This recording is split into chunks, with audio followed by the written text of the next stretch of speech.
From the beautiful campus of Casper College, it's the T-Birds Coaches Show, bringing you game breakdowns, expert analysis, and exclusive interviews. Here's your host, Tom Myler. Hello, T-Bird fans, and welcome back to another fantastic episode of our Casper College Coach Show. Joining us once again after a little bit of a hiatus, Coach Nate Macy. Welcome back, Coach. Thank you. Thanks for having me. It's always fun to have you back, and it's sometimes the schedules and the stars just don't align, and we're left without giving our fans something what they want. Right. But you know what? Here we are again, giving our fans what they want. We're here. So it's been up and down. Mm-hmm. It's something about those Wednesdays. Let's just say that. If it were Mondays, I'd understand. But Wednesdays, of all days, Wednesday nights, man. Yeah.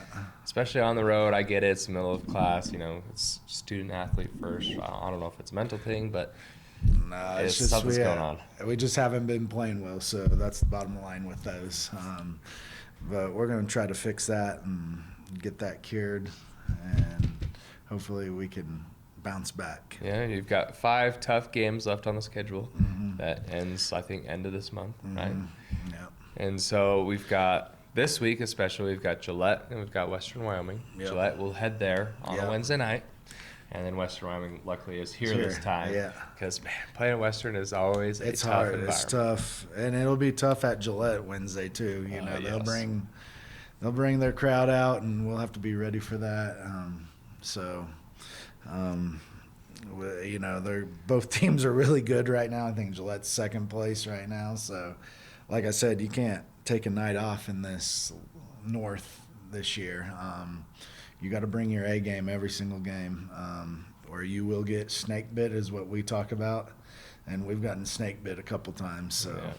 Yeah, and it's been so, and we'll talk about that too. So that last week you played 2 games. You played LCCC, you lost to them by 11. 9. It's 9, 11, Yep, something. 9, I think. I'm going to go with 9. I think 9 is right. Lost by 9, and then come back and kind of get a revenge game against Central here and end up beating them. So it's those Wednesdays, like I said, that just something's got to give. And not an excuse, but we've been on the road every single Wednesday. Yeah. Every single Wednesday. We're here every single Saturday, it seems like, the way the schedule works out. So, like I said, we got to bounce back. We didn't play really good against L Trip. I think we were down at 18 one point. We came all the way back, which I was super proud of. They played hard, but in the end, we did some things that we weren't supposed to as far as our defensive schemes and all that. So we've talked about it and stuff, and I think we're heading in the right direction. Yeah. So with LCCC, I mean, first of all, coming back down 18 in itself is a feat. I mean, at one point, I think in the fourth quarter, you get the lead, 65-64. The LCCC takes the lead back with 4 minutes left, and just score 2 points in 4 minutes, which is a little rough. You were right there. You gave me hope, Coach. I think we missed 2 layups in a row and a 3-pointer in a row, and that's a whole game, wide open layups.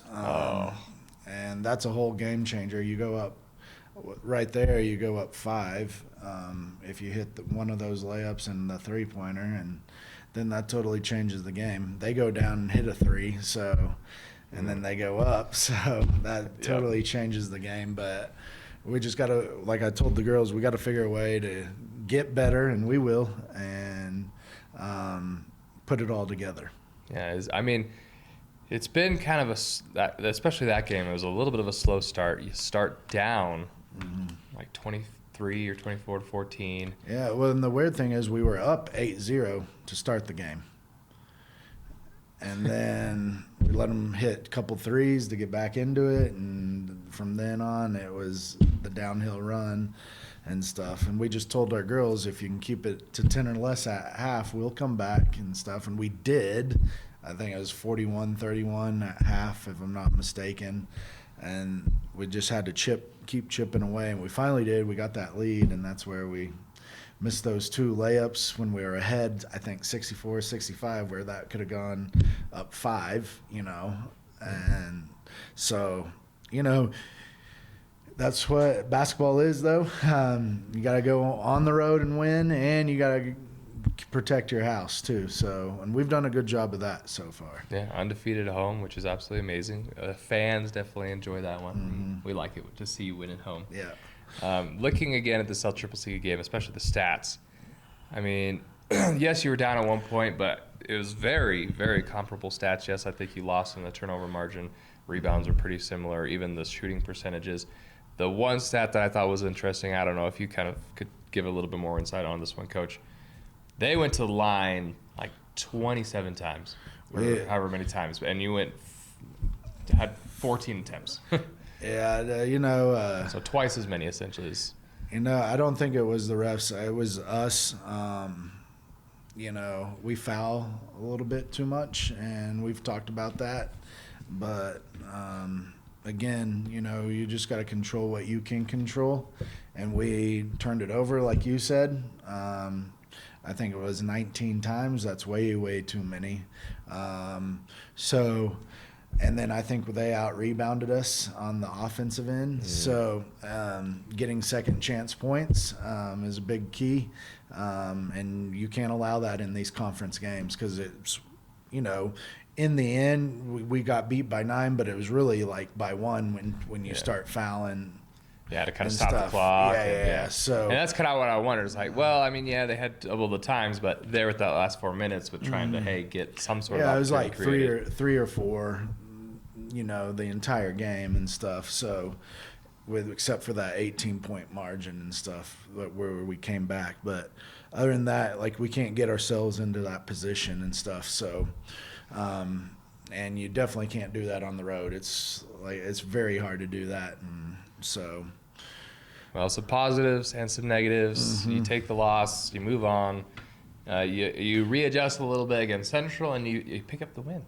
We did. I thought we came out and played with great energy and stuff, so I was super proud of the girls, the way they played. We were without one player and stuff, but they stepped up. We had three, four. I would say the entire team stepped up, but 3 or 4 individuals really stepped up. I think we had 3 freshmen that really helped us, propel us. That was Mila. She had 9 points. And then I think Nita, who hasn't started all year, started that game. Wow. And she had 9 points. And then Maya Jones had 11, and her assignment was their three-point shooter, who's the leading three-point shooter in the league at 45%. And we held her to 12 points, which was very good. She's the leading scorer, and then Hassana had a tremendous game rebounding. And did she end up with a double-double? 14 and 16. 14 rebounds and 16 points. Yes, a double-double right there. And then she had great defense on number 24, Ring. So, who was their second leading scorer? Yeah, is she their center basically? Yeah. Well, the 4, I would say. Yeah. So, because I'm pretty sure she was the really tall one. I think Chenga would go up against her every once in a while. Yeah. That Central player was good. She'd make some moves and really get to the basket. Mm-hmm. Yeah. So I thought we did really, really good with that. Defensively, we were sound and assigned is like what we say. We stuck to it, and we did what we were supposed to. You get the win. There were definitely flashes of brilliance, flashes of there could be a little bit better going on, but right. To have a freshman step up, first time starting, score 9 in her debut, absolutely amazing. Just really cool to see some of those people and those former starters like Hassana have a great game and that double-double, just really crashing the boards. I feel like ever since, I'm going to forget her name. I can't believe it. But last year, I can't remember her name. Nope. But just someone. Amadou? Yeah. Or not Amadou. AB. Well, I'm thinking more of Amadou, where she would love to crash the boards and just be one of those people down low for you that would, hey, if the ball's loose anywhere, I'm going to be there. Mm-hmm. Yeah, I think another stat that sticks out to that game was our bench was 26-4. Wow.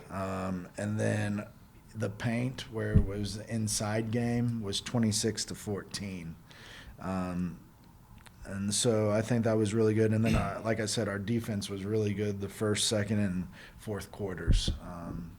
So I was really pleased with that. Excellent. So we've got a great game. Ooh, there we go. All right, now I can talk, guys. So we had a great game. Now we've got Gillette. They're number 2 in the North Conference right now. Kind of a big game. You've played them once before as a non-conference game. You beat them then here, but now you got to go to Gillette. Yeah. And of course, it's a completely different season. It feels like. Oh yeah. I imagine you're not expected to go in there. Oh yeah, we're just gonna beat them again. No, it's absolutely different. You can't go in with that mindset. They're playing a lot better. They're really good. They got three or four really good players that we're gonna have to watch out for, and then their team, the rest of their team is really good. They're well coached, so we're gonna have to bring it. If we don't, we'll get beat again, snake bit as we call it. And like I said, it's gonna be. I expect it to be a good environment there. They always usually put on a good show there when we go there and stuff. So we're expecting that. But again, we're gonna have our hands full. But I think we'll be ready. So from kind of a coach's angle here, where are you going to see from your team who needs to step up, or what part of it? Does the offense need to maybe step up? Defense? I think overall our defense needs to continue to get better and stuff. We've talked about it. And then, of course, offense, you got to score points. So I think both sides of the ball, you know, is going to be big in that game. I think right now, I think they've scored in the 80s, like in the last 3 or 4 of the games they've played. So our defense is going to have to be really, really good. Absolutely. With that, and they're a total different team from November when we played them earlier and stuff. And they're really good. So as you know, they're the number 2 team in the region. So we'll have our hands full. Absolutely. So yeah, big game against Gillette. That'll kind of determine really, or at least kind of have an idea of who's going to be second probably in the region coming up. And then you'll play them on Wednesday. Saturday, you get another home game, which just weird how that schedule worked out, that every Saturday you get a home game, but whatever. Yeah. You play Western Wyoming. You beat them once before, but they are scrappy. They are tough. What can you expect? They're well coached as well. Coach Padilla does a good job with them. He'll have them ready for Saturday. They're, like you said, they're scrappy. That's going to be a tough game for us. I guess, like you said, all 5 games are going to be tough for us. We'll have to bring it each and every game, but Western, they pose a good challenge for us as well. So we'll have to be ready. Awesome. Well, Coach, we love having you in, and we're glad that the stars align, that we could have this little chat here. And I know our fans love having a little recap and kind of what to expect for the upcoming games. So, fans, Saturday. So you can watch online. Gillette does a great job with their YouTube channel to watch our T-Birds play at 5:30 on Wednesday night. And then, of course, Saturday here, 2 p.m. And is that our homecoming yet, or when's our homecoming? No, that's like the following 2 weeks. Yeah, our homecoming is coming. I think it's against Northwest. It when is we play against them. Northwest. So that's another big game. Definitely want to be there for that one. But always there for our home games. Yeah. But until then, folks, we'll see you next time.